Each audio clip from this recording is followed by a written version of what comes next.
Today's events seem to be spiraling out of control as never before. Everywhere we turn, we see signs of the final crisis that points to our Lord's soon coming.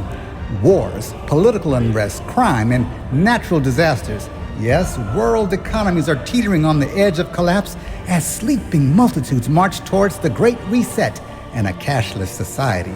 The world is coming apart at the seams. Yet amid the chaos and confusion of this planet, there is a shining beacon of light that stands true and strong. The Holy Word of God, the Bible. The Bible separates itself from all other religious writings in its ability to tell the future with unerring accuracy. And if the Bible was accurate about the things we see today, what did it say would happen next? Come learn the keys to unlocking Bible prophecy as we walk through the book of Revelation, where God reveals the final warning message and how to survive the things that shall shortly come to pass.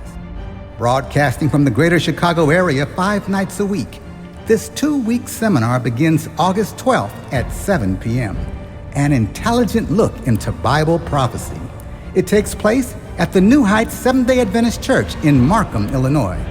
Come learn the keys to unlocking Bible prophecy with John Skeete, whose presentations have transformed the lives of thousands around the world. America, are you ready? Watch live on Facebook.com/New Heights SDA. Tune in from wherever you are, and don't forget to spread the word.